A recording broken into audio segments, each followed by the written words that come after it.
in the top. Oh, yeah, it says it's recording.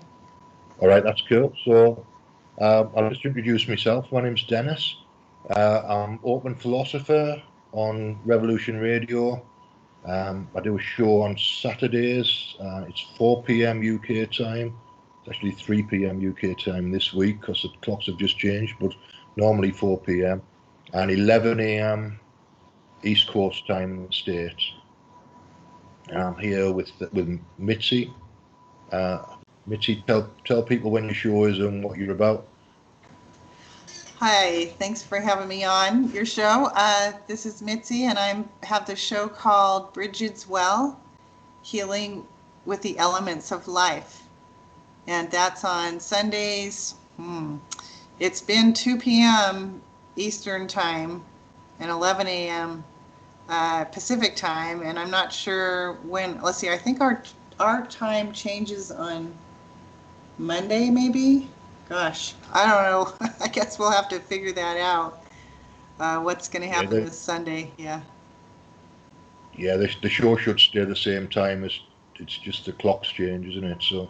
Oh, I think so. Yeah. So mine's on Studio B, 2 p.m. Eastern Time. Yeah, I forgot to say Studio B. Mine's on Studio B as well. Well, free association, my show, and we'll talk about how to create reality or how to interact with reality in a way that's a positive outcome. I don't know. Is that a reasonable way to frame it? Yeah. I think that especially with the things that are going on in the outer worlds today, political realms and realms that seem kind of out of control. So how do we keep our our sense of having some way to create our own reality? If people have ever read that book by Carlos Castaneda, realizing that there are different realities, and we can choose to interact with the one that we prefer. So yeah, it's kind of a negotiation process from my perspective. I might be using different language to you, but I think we're roughly speaking on the same page with this. Yes. Yeah, I suppose my preferred approach is kind of a Neville Goddard approach. I don't know whether you've come across Neville Goddard on your travels. I have heard a little of him. Yeah, I've heard some of his some people reading his writings. Yeah, I've been using his approach for about 2 years now, and I was living in a couple of years ago. I was living in a place that I was living on welfare basically. I was unemployed, so I was living on a minimal amount of money in a place that started to fall apart. The bathroom started to fall apart, and the kitchen ceiling collapsed, and I ended up with no gas or electric. So it was a bit of a mess. And I used the Neville Goddard approach. Uh, Initially, I used it to get myself a job about 6 months prior to that, maybe and then I used it to manifest a new place to live ultimately. So the idea is to feel yourself in the place that you want to live and experience it physically and emotionally and uh, imagine the conversation that you would have with somebody when you're living in that place and imagine what you'd be doing and how it looks and how it feels and like kind of setting up the dimensions of it. And the way I imagined it in my head was I've just moved into a new place. I wouldn't have a bed, so I'd be sleeping on the sofa. Is how I set it up in my head, and that's exactly what I've been doing for the last 11 months. I've been sleeping on a sofa, but Well, I'm in a new place, so nice. I'm not worried about sleeping on the sofa. The point is that it's a sofa in a new place. And it's comfortable. Are you comfortable on it? Yeah, Yeah. that's how I did it. That was the thing that came to mind when I was setting it up in my head, and I stuck with it. I'd Uh-huh. also been getting a lift from work for about 3 or 4 months, and being Nice. dropped off around the corner from where this apartment is as well, and that helped because I was walking past it every day. So Past. it was easy to imagine myself in the area and using the shops. And I've spent some time in cafes just round the corner, and I like this little bit of town. So I've been using the cafes and having a beer in the bars, literally a couple of minutes walk away from here. So it was easy for me to imagine myself doing that because I was doing it physically. Uh-huh. So then it started to make sense for me to be in the middle of the cafes that I was using and the bars that I was using and the shops that I was being in. All Uh-huh. of that kind of reinforces the visualization process. So that's kind of how I did that. Does that make Nice. sense? Yeah, totally. I mean, yeah, that's a technique that I just have been using my whole life too, actually, because I remember when I was in my early 20s and in school, I went to a junior college, and I would get jobs as a waitress. I waitressed for about 9 years in different places, and I would go in, and I don't know where I learned about this. It just came to me, and I would go into the restaurant and fill out the application. I would sit there in the waiting room as I was waiting to talk to the manager, several different places, and I would just look around and see myself, at the cash register. I see myself, carrying drinks out to people and bringing food back and being back, imagining what it would be like being back in the kitchen and in the waiting station, and just feel what it would feel like to be there and to be making money. And I would always get the job. Whenever I would do that, I got jobs like that. So yeah, same process. And Yeah, the feeling, I the had a feeling. feeling part is real important, I think. Yeah, with that. Absolutely, absolutely. Yeah, It's like a body sense, right? I don't know whether you yeah, necessarily call it a. I don't know how you would describe it, but I know what it is when I feel it. Do you know what I mean? yeah, yeah. It's real important that, because I've seen people trying to do visualizations or do the affirmations and stuff, and that I could sense that they weren't really feeling it, and they were getting kind of frustrated because it just seemed to be taking so long and wasn't really happening. And So I just kind of dropped some little hints like, are you feeling it? Do you feel what it's like to be making more money, to be able to go and take yourself out to dinner, or go, do something that costs money that's fun for you? So yeah, I'm really a firm believer that it's that feeling state that makes a big, huge difference. Yeah, Yeah. absolutely. The other thing that's important that I've noticed is I spent quite a lot of time last year and the year before, really, letting go of old anger and anxiety and grief and things like that. So just all the things I'd been carrying for years. hmm And the more I let go of those things, the easier it was for me to kind of align with the new job and the possibility of a new place to live, because the job had to come first from that situation. And I had a mental block about working for the company that I had to work for. Um, so I had to get rid of the mental block first, and the mental block was anger and frustration and resentment. So I had a lot of that to let go of, and it wouldn't have lined up without me letting go of those things first. Yeah. Yeah. That's that's an important one, because the vibrational, the quality of the vibrations, the universe can't really be tricked. And so if we're having this underlying, it's kind of like in Native American understanding of reality, it's like that life is a tapestry. And so if you know anything about weaving, which I don't know much, but I know that there's what's called the warp and the woof.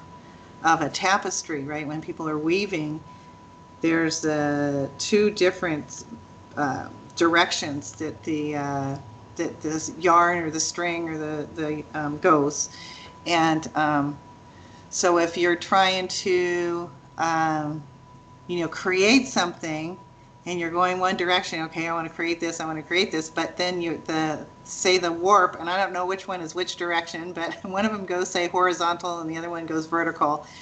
So if you're running the horizontal ones as what you want, and then you're trying to weave in, or let's just say the horizontal strings, the ones that are on the loom, are your resentments and anger and things that you're holding on to that don't feel good to you.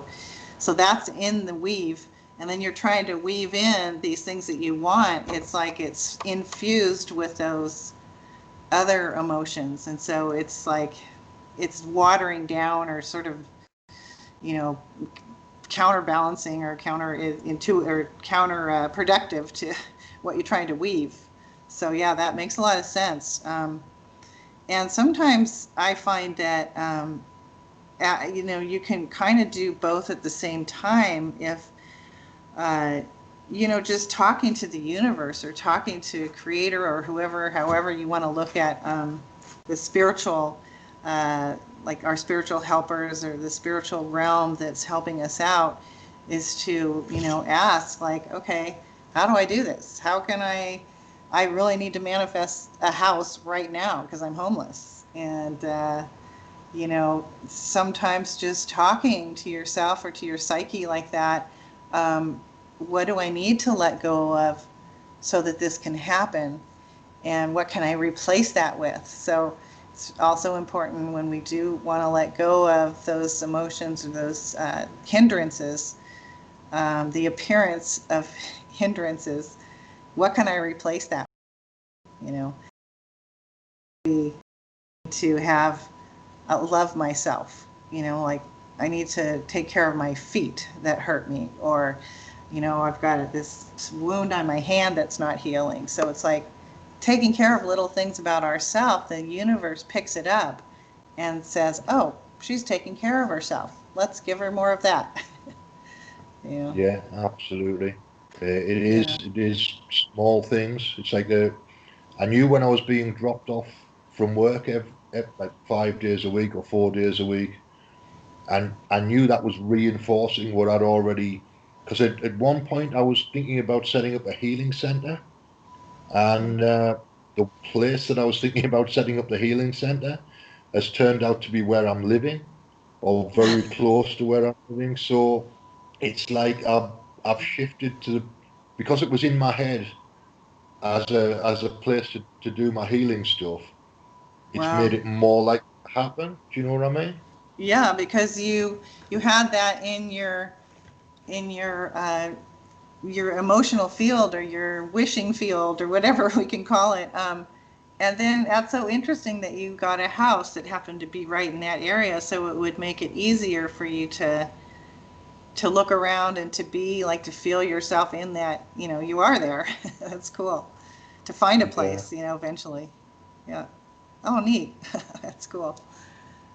Yeah. Yeah, I mean, it was a bit of a convoluted way of doing it, but it seems to have worked. And I'm even though there's one or two issues here with the neighbours, I'm very settled here, and I'm very kind of. It feels like the right place for me to be, which is a good starting point for the next thing that I'm doing, whatever that turns out to be. Yeah. Yeah. Yeah, I was oh, I should have brought this poem. I had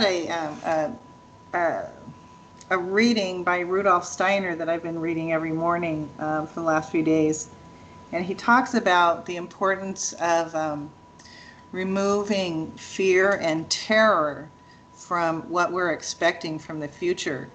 And it just seems like things like this, like what we're talking about, manifesting a home, because not everybody knows what it's like to need to manifest a home, and that level of, you know, uh, and it depends on if people have kids and what the situation is, if there's a lot of trauma. But that is so, so important to be somehow work on what our expectations are from the future, and realizing that we do have spiritual help, and it totally works. That's the thing. I mean, if I look back on my life, I just turned 60, and I if I look back on my life, the only thing that I would change would be that I would just enjoy things more and enjoy the flow of how things unfold more. Because, I mean, I have always, for some reason, I had this kind of innate knowing that this kind of thing works. When I was 12 years old, I started healing animals, and I don't know where this, where the idea came from, but our dog got paralyzed, and I decided they wanted to do a $500 surgery on the dog, which was just a mutt, and my parents didn't have that kind of money, and they were like, no. And so I just started putting the dog into hot water, into warm baths, and massaging his back, and I was imagining sparks coming from his spine down through the brain, and I would massage down the spine, and I would just imagine sparks sparking down his legs and awakening the electrical current so that he could start walking again. And I had to do that like maybe 3 or 4 times, and he started walking. Oh And wow, that's cool. yeah, yeah. So there is a spiritual realm, and I think that one of the things that I've picked up in my life that I really like thinking about, especially when I'm trying to change a situation in my life, is that one of the most important things that we need to keep in our field is spiritual confidence. And I like that concept, and just thinking about it and what that means to me, you know, to have confidence that we have help, and that we deserve to follow our wishes.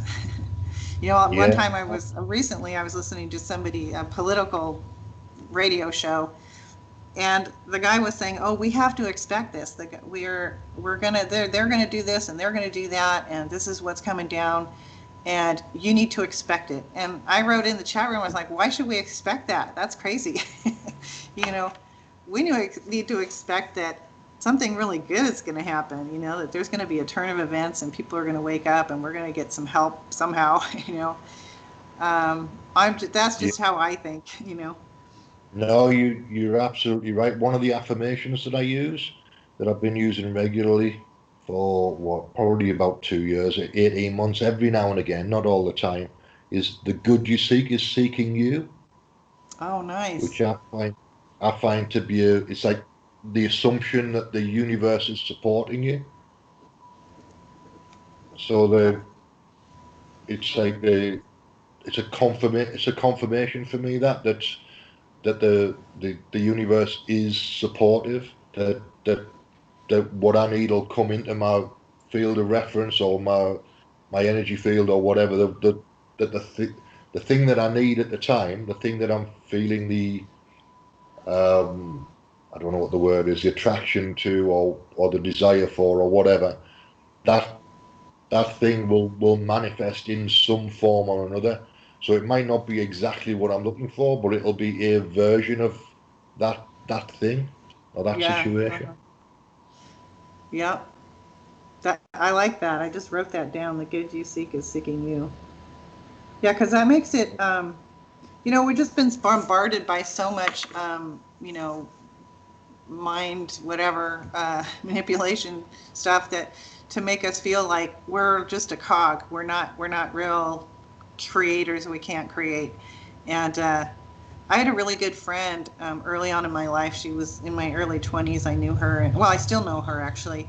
But she had her own business, and I think she dropped out of college. She never finished college, and she was really, really good at creating things, and just having an idea and starting her business, and just she would follow her ideas and her inclinations. And I feel like she has been my a big teacher for me, even though she's just like this person, this friend of mine. And that in that, like, to have confidence that that idea is good, you know, and I'm going to keep going towards it. And so I guess over the years I've had so many different situations where it seems like there's no way that somebody in my position would create what I want. And I just do it anyway.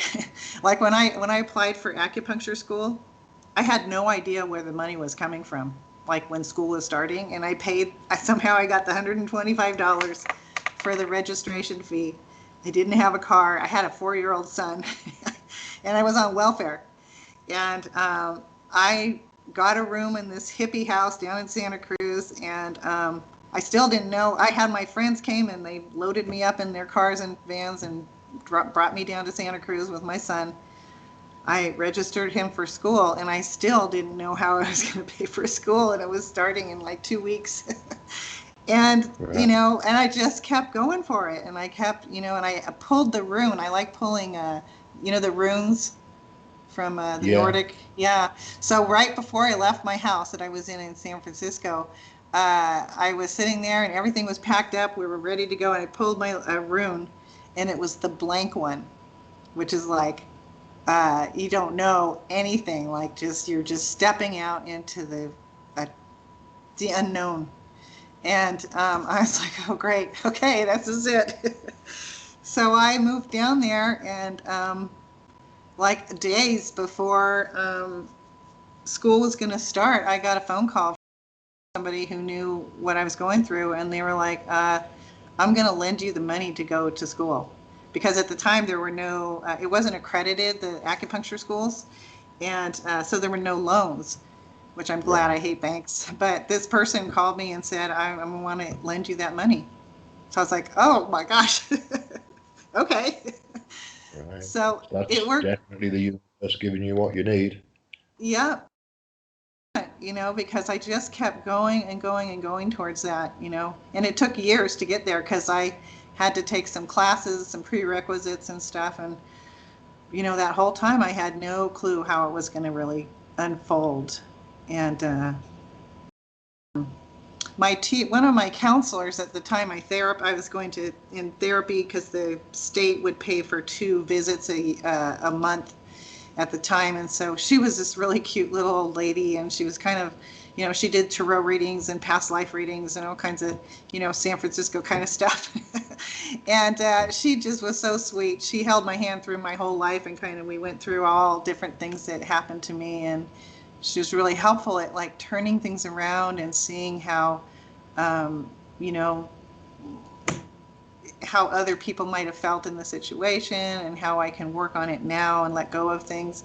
But she gave me this meditation, which sounds kind of like what you're talking about, the guy that you've been studying.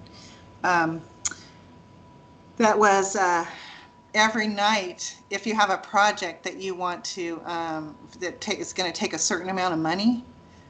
So I knew how much money this was going to cost about. And so you just, every night for 90 nights or 90 days, you have to do this every single day. And if you forget, you have to start over. So Right. she had this little thing where you got a little tin that was red color. And every day, the money, you don't spend your change from the day. So if you use dollar bills or, pound bills or whatever, you would just take the change, and that change in your pocket, you want to put it in this box, and then you say this little prayer over it, that of what you want. And boy, that was an amazing experience, because it was like at the beginning, my mind was like, who do you think you are? There's starving people in the world. You want all this money just for you, like, and just on and on, like every night. And I would just keep going, and then I realized that those were my thoughts. It wasn't really coming from anybody else. It was in me. So I just started changing those thoughts, or changing what I was saying, so that and pretending, because people would say, just pretend. If you don't really believe what you're saying, when you're trying to change a thought, just pretend and see what it would feel like if that was true.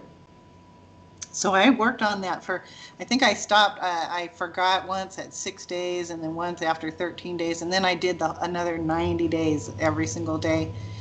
And boy, my thoughts really changed in that time. And towards the end of it, that time I was imagining doing acupuncture treatments in the sky, like to the stars, and that showering down, like all this money that I needed was going to be showering down, and that it would just flow. So it was really a neat experience and very gratifying because it worked. Absolutely, the self-talk thing is a key piece as well. The internal dialogue. If your internal dialogue is critical or harsh, that needs to shift around, because that's an indication of what's going on in your subconscious. Mm-hmm. So Yeah. that's a key piece. Is the 90-day thing to change the internal dialogue. It's a key piece. Yeah. So what do you think about in this with this whole COVID thing going on, and like how, because there's so many really scary agenda lines or whatever you want to call it, where the visualizations basically that people are putting out there with for what's going to happen. I mean, how do you think that, like, me and you, uh, in our own way, could help to you know, bring about the best possible outcome of what's going on now and on the planet? Do you have any Well, there's ideas about a that? yeah, there's a technique that Neville Goddard suggests, which is to it's like using your imagination to give people not necessarily insight, but something similar to insight. It's like just imagining people with the ability to move forward or something like that. The language is a bit clunky. I'm trying to find the right language, but I've been doing this every now and again at the soup kitchen up the just around the corner from me when I meet people in there, and it's like just imagining people with its capacity. It's like you meet somebody and they seem like they're telling you they're paranoid, schizophrenic, and I'm having a conversation with this guy, and it's like he's got an image of himself in his own head that he can't break out of. So I've got to imagine him with the capacity to break out of the image of Hmm. himself that he's got in his head. Do you know what I mean? Yeah. Hmm. That's what I do. It's just like a quick thing. If you meet somebody on the street or whatever, you can just like you can imagine them with the capacity to change the way they think about themselves, and that's all you can give people is Yeah. your thought about them as you're going past in a quick conversation or whatever. Right. So you seeing them in their sort of healthy form or healthy state, you're witnessing them doing it. That's good. Yeah. Uh-huh. Yeah, so if I'm acknowledging them with the ability to break through whatever's limiting them, that's an affirmation so the shorthand version of this is that everybody's God, ultimately. Yeah. Hmm. Hmm. So if I'm recognizing the God part of them, the part of them that isn't limited by the current situation, Hmm. and Yeah. that's Oops. Oh, shoot. that's the shorthand version. But that's what I do, and it's just a quick thought that whatever you're seeing as a limit, you've got the capacity to break through it, or whatever, just in a 5-second thought. Oh, uh-huh. Yeah, that's good.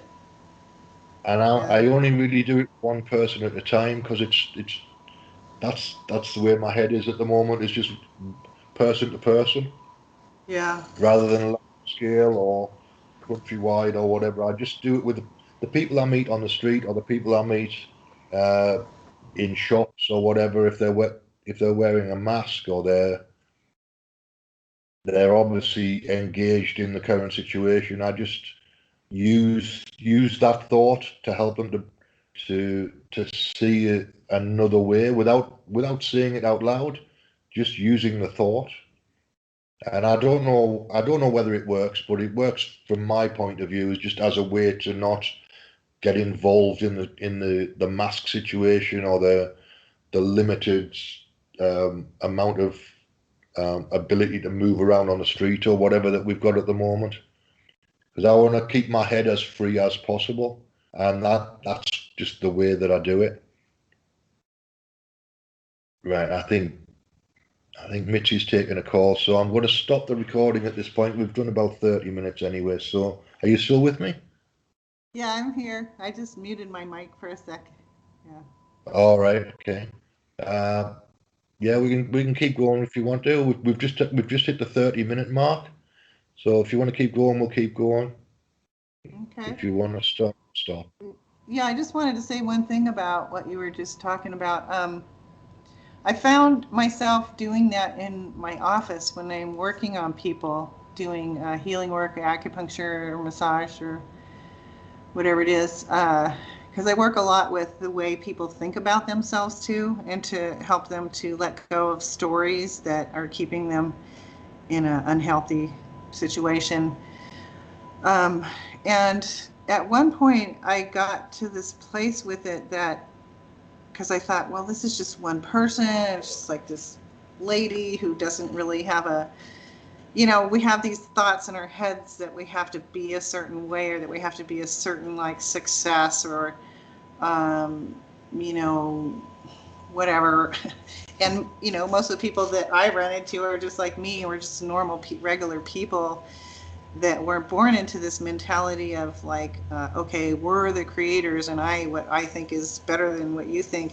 So I was working on this one woman, and she was like just a local lady who didn't really work, and she was older, and she, had sort of, one might look at her like an insignificant life, like she didn't really develop her gifts very much.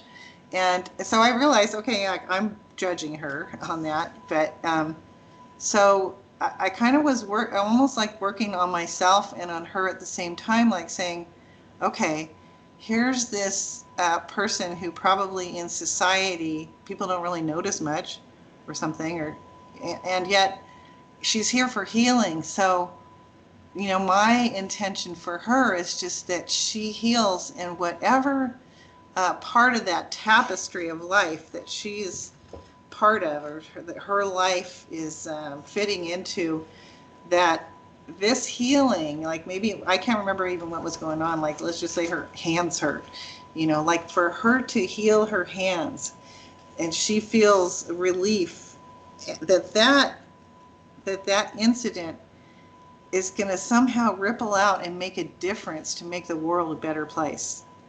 And without knowing what that was going to look like, just that affirmation of that this is a part of the big healing, is this one person's hands, who seems very insignificant in the big picture, because you sit there and think about all these political things happening, and this president or that candidate or da da da, like they're more significant than us, but really we're all just as important as anybody else, and so that Yeah. was a real interesting, thought for me to have while I was that one day. Yeah.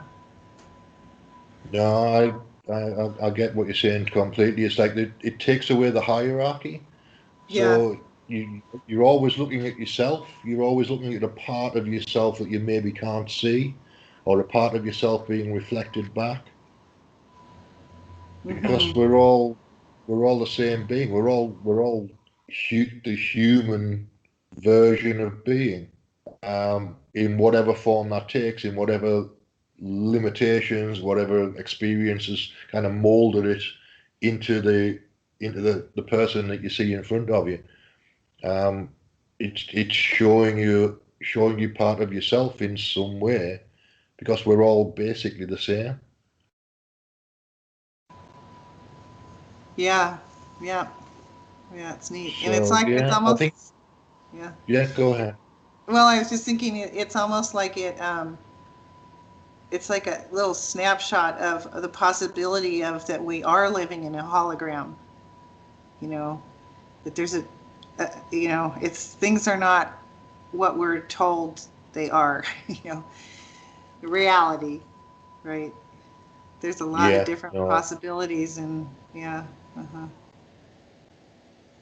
Yeah. Yeah, I mean, just the simple, as I said to you before we started the recording, just a simple 20-minute conversation in a bar with a friend of mine is completely in the process of completely changing my life, I think, because Yeah. it's just like have, having a silly, just a silly conversation.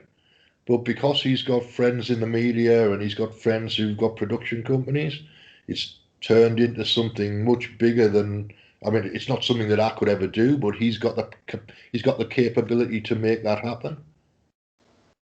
So it's just a matter of have. Sometimes it's just a matter of having the right conversation with the right person, and this was a very specific time. So it's the combination of the timing and the people within the conversation together that's making it happen. And I'm as surprised as it's possible to be about the whole thing because it's amazing to me. But I'm going to roll with it and swim with whatever comes along, and just ride it for what it can give me and what I can give in the way that unfolds. Yeah, that's exciting, because, yeah, that's great.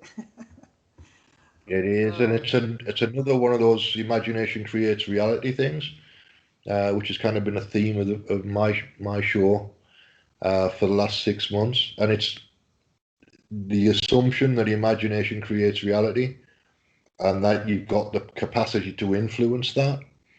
Um, and this was just a conversation about smugglers, basically, about old movies, and and a combination of things that have happened in the news over the last few days. But it sparked something off in my friend, and he went with it and spoke to his friend with a production company, and it's rolling anyway. So I don't know where it's going to go. I don't know what my role within it is. He's asked me to help out, so there'll be some role for me there. But it's not my doing. All I was doing was having a beer with a friend. Ultimately, nice. That's like that, what I was talking about before about the spiritual confidence.